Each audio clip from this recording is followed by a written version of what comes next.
Great. Yeah, I guess what was just discussed in there about raising some fines? So we're going to have the mask bylaw come back to us next Monday or earlier, and our mask bylaw is very out of touch with the public health order. The public health order has fines of $1,000 plus a $200 victim fee, $1,200.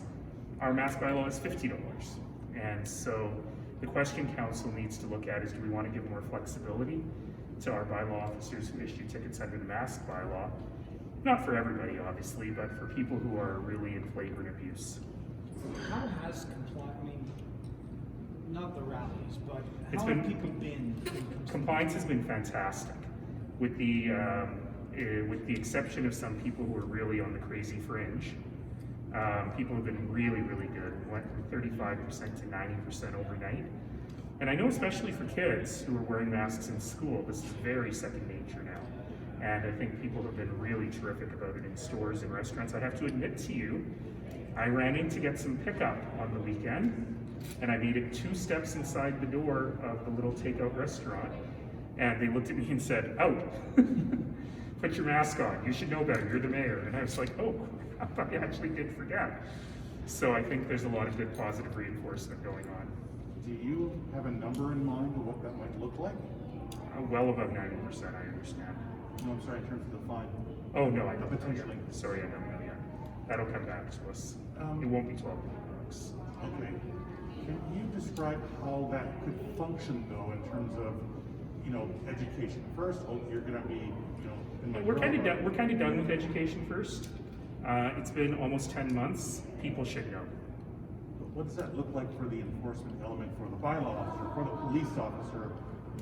Oh, you left it in the car, I'm sorry, I got to write you up $50. But if you're going to be arrogant about it. That's exactly it, as you've described. If you're like me and you take one step inside and realize, obviously, you're not going to get a ticket for that. But if you're being flagrant, if you're being difficult, if you're taking it out on the staff, you can expect to get a bigger fine. When does the bylaw expire? Does the bylaw expire? To appeal? It doesn't actually expire, but this is a review.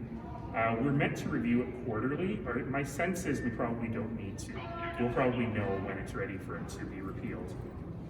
Your colleagues in Edmonton had a discussion today saying they will close non-essential businesses if the province doesn't step in with some strong restrictions. I know we've been on this jurisdictional kind of debate lately. I guess is that something that maybe was discussed? Yeah, listen, I won't hesitate to take further action to protect the citizens of Calgary if the province does not. But I'm giving them the chance to do the right thing. You outlined the 4 options of things a municipality could do, but you still need, on some of those, provincial okay or go ahead to do something. You'll notice on one of them we do not, which is the new bylaw under the Municipal Government Act, like our face coverings bylaw. And as I said, if that is necessary, I'm very happy to bring that and champion that in front of council. So what sorts of things would that give the municipality control over? We have broad powers to legislate where it's a matter of protecting the health and welfare of citizens. We rarely use those powers because, of course, health is a provincial responsibility. But again, if I have to, I will. Is it also not possible that the province could try and block you from doing things as a municipality? It would be very shocking to me if, given where the numbers are right now, that the province would say, actually, don't keep people safe. This might be in the weeds, but how would the city be able to approach that? If would it be like through the land use bylaw? I know you just mentioned that. No, we just create our own bylaw, just like the face coverings bylaw. Okay, just And is that something you need a state and local emergency to be able to do? Not necessarily.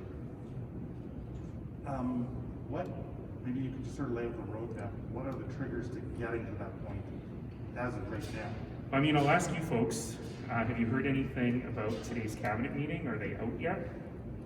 vaccines. Okay, nothing's leaked out yet. So I understand that there is a cabinet meeting today. I understand that, I don't know the timing of it. I thought it was this morning, but I know last week it went on, or 2 weeks ago it went on for 8 hours. So I'm not expecting an announcement at your usual 4:30 press conference today. I am expecting an announcement tomorrow. If we don't get one, then I will call an emergency meeting of council for Wednesday or Thursday. Okay, so you're going to wait to see what the province does tomorrow. Correct. And and if nothing happens tomorrow, as in, I don't know, they could delay something till Wednesday or say, we'll get back to you. But if nothing happens tomorrow, you're saying you're gonna call a special. That's right. In fact, what I may do, since I've got a few minutes now, I may actually just call that meeting and find a time for it, and then I can always cancel it if it's not needed.